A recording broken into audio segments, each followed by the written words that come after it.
जय माता दी। कैसे हैं आप सब? या देवी सर्वभूतेषु मां चंद्र घंटा रूपेण संस्थिता। नमस्ते श्री नमस्ते श्री नमस्ते श्री नमो नमः। वंदे वांछित लाभाय चंद्रार्धकृत शेखराम सिंह रूढ़ा चंद्र घंटा यशस्विनी।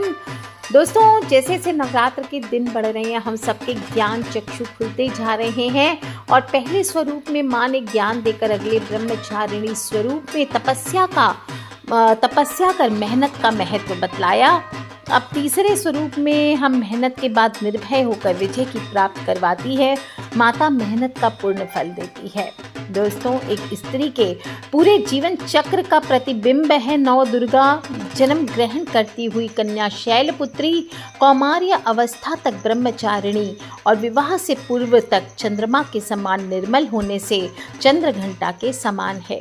नए जीव को जन्म देने के लिए गर्भ धारण करने पर कूष्मांडा, संतान को जन्म देने के बाद वही स्त्री स्कंद माता और संयम और साधना को धारण करने वाली स्त्री कात्यायनी स्वरूप है। अपने संकल्प से पति की अकाल मृत्यु को भी जीत लेने से वह काल रात्रि जैसी हो जाती है। संसार कुटुंब ही उसके लिए संसार है और संसार का उपकार करने से महागौरी हो जाती है और धरती को छोड़कर स्वर्ग प्रयाण करने से पहले संसार में अपने संतान की सिद्धि सुख संपदा का आशीर्वाद देने वाली सिद्धिदात्री हो जाती है। आज नवरात्र के तीसरे दिन हम बात कर रहे हैं माँ चंद्र घंटा की और शास्त्रों में चंद्र घंटा के रूप को युद्ध में डटे योद्धा की बाती बतलाया गया है। इन्हें वीर रस की देवी कहा गया है। बहुत ही सुंदर शक्तिशाली देवी है, चमकीली है। इनका शरीर का रंग सोने के समान है, चमकते तारों जैसा चमकीला है। माँ सुंदर हैं, 10 भुजाएं हैं। माँ सिंह पर सवार हैं और सिर पर चंद्रमा के समान घंटा सुशोभित है। 10 हाथों में खड्ग आदि शस्त्र बाण आदि अस्त्र विभूषित हैं, जिनके द्वारा माँ अपने वाहन सिंह पर सवार होकर युद्ध के लिए उद्यत रहती हैं और इनके घंटे की भयानक चंड ध्वनि से अत्याचारी दानव दैत्य राक्षस सदैव प्रकंपित रहते हैं। माँ का प्राकट्य असुरों के विनाश हेतु ही हुआ है और भयंकर दैत्य सेनाओं का संहार करके देवताओं को उन्होंने उनका भाग दिलवाया था। इसलिए इनकी उपासना से इनका साधक भी सिंह की तरह पराक्रमी और निर्भय हो जाता है।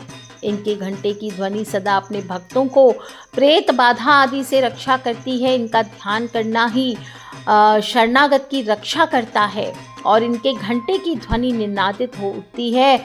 साधक जो है उनको आज के दिन अपने मन को मणिपुर चक्र में स्थित करना चाहिए और वहीं पर देवी दुर्गा का ध्यान करें, आराधना करेंगे। आप देखेंगे माँ चंद्र घंटा की कृपा से अलौकिक वस्तुओं के दर्शन होने लगते हैं, दिव्य सुगंधियों का अनुभव होने लगता है, विविध प्रकार की ध्वनियाँ सुनाई देने लगती है, दिव्य ध्वनियाँ सुनाई देती है और ये क्षण विशेष रूप से सावधान होने के होते हैं।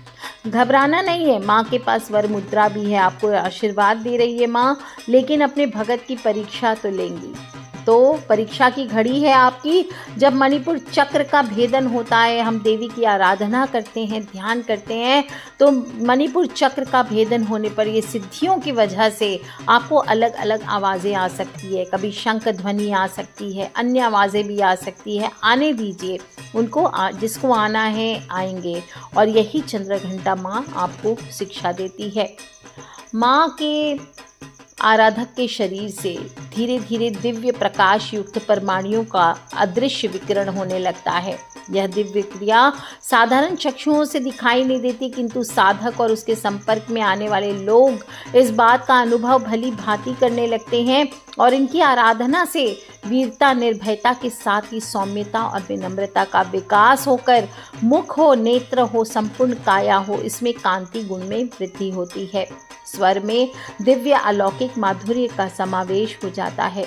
माँ चंद्रघंटा के भक्त और उपासक जहाँ भी जाते हैं लोग उन्हें देखकर शांति और सुख का अनुभव करते हैं। और जब ग्रहों की बात करें तो शुक्र ग्रह पर आधिपत्य रखती है देवी चंद्रघंटा और शुक्र प्रधान अग्निकोण की स्वामिनी है। इनका संबंध मनुष्य की कुंडली के दूसरे और 7वें घर से है। इसलिए मनुष्य के जीवन में सुख, ऐश्वर्य, संपन्नता, प्रेम, कामनाएं, भोग, सुखी दाम्पत्य, ये सभी चीज़ों का कौन देखता है? माँ चंद्रघंटा देखती है। इनकी साधना से अविवाहितों का शीघ्र विवाह हो जाता है, प्रेम में सफलता मिलती है, धन की प्राप्ति होती है। चंद्रघंटा की साधना सर्वाधिक रूप से उन लोगों को फलित होती है जिनकी आजीविका का संबंध सौंदर्य प्रसाधन, कला, अभिनय, नाटक, थिएटर, कंप्यूटर, डिजाइनिंग आदि चीज़ों से है। नवरात्र पूजन के तीसरे दिन माँ चंद्रघंटा के पूजन करना चाहिए, ध्यान मंत्र करना चाहिए, स्तुति, स्तोत्र आदि का कवच का पाठ कीजिए।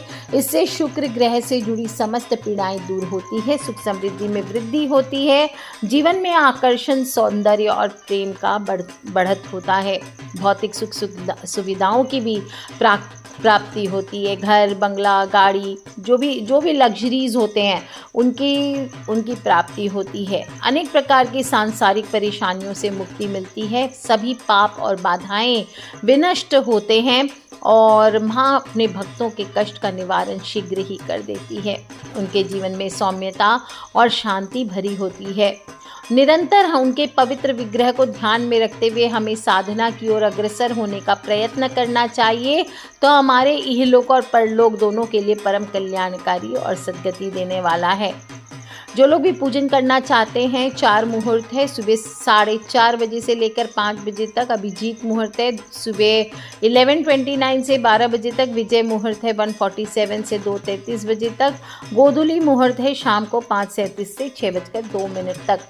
और अगर आपने स्थापना की हुई है तो ठीक है, नहीं तो घर के वायव्य कोण में यानी कि north west corner of the house में लकड़ी के बाजोट पर लाल या गुलाबी कपड़े को बिछाकर उस पर देवी के प्रतिरूप को विराजित कीजिए। पंचामृत से स्नान कराइए और शुद्ध जल से फिर स्नान करके माँ का श्रृंगार करें, सुंदर वस्त्र पहनाएं, जनेऊ आदि धारण कराएं और माँ को तिलक आदि कीजिए।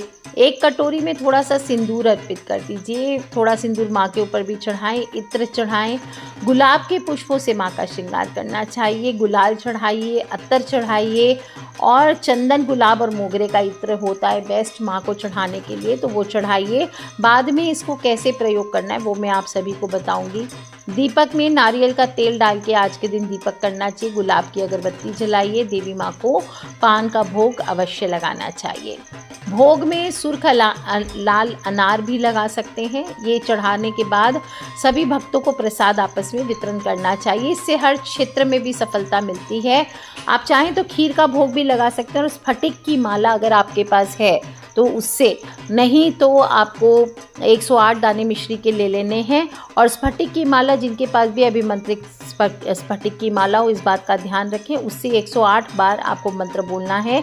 या देवी सर्वभूतेषु माँ चंद्रघंटा रूपेण संस्थिता नमस्तस्यै नमस्तस्यै नमस्तस्यै नमो नमः।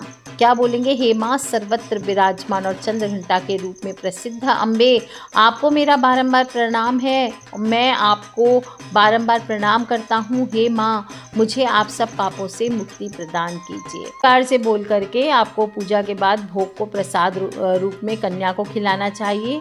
औषधियों की बात करें तो माँ चंद्रघंटा को चंदूसूर या चमसूर चढ़ाकर सेवन किया जाता है। धनिये के समान होता है ये पौधा, इसके पत्तियों की सब्जी भी बना के खा सकते हैं। बहुत ही कल्याणकारी है, मोटापे को दूर करता है और इसको चर्महंती भी कहते हैं। शक्ति को बढ़ाने वाली, रक्त को शुद्ध करने वाली, हृदय रोग को ठीक करने वाली चंद्रिका औषधि है। अतः इस बीमारी से संबंधित रोगी को चंद्रघंटा की पूजा करना चाहिए। चंद्रसूर वात, बलगम, दस्त आदि को भी ठीक करता है। ये बलवर्धक और पुष्टिकारी होता है। चंद्रघंटा माँ के ऊपर उपाय भी किए जा सकते हैं। जो इत्र आपने चढ़ाया था चंद्रघंटा माँ को, उसको उतार करके आप अपने नाभि में भी नित्य रूप से प्रयोग कर सकते हैं। मणिपुर चक्र यानी नाभि चक्र, और नाभि चक्र शरीर के बीच है जो पूरे शरीर को ऊर्जा देता है, और अगर ये ऊर्जा ना दे तो तरह तरह के रोग होने लगते हैं।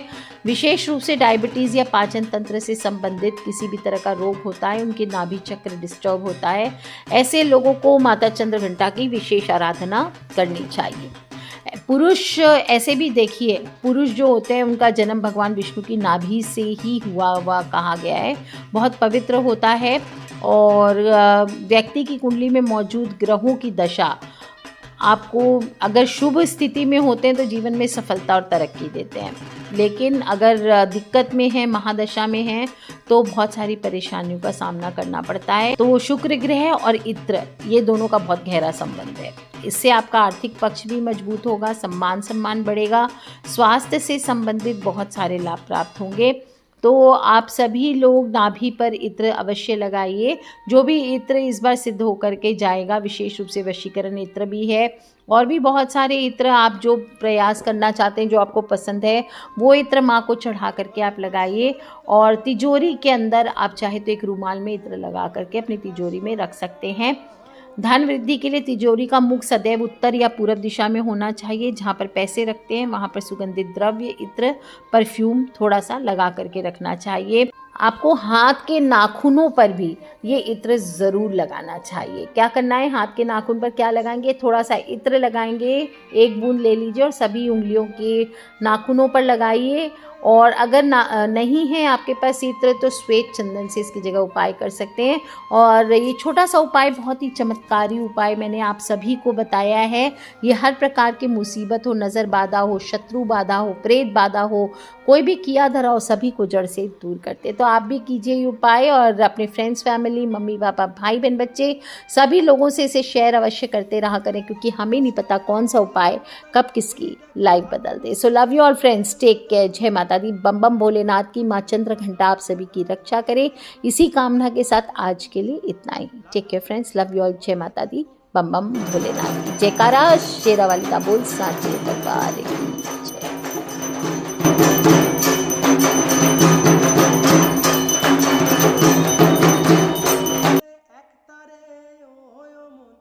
একজনে মন্দিরাতে তাল তোলে।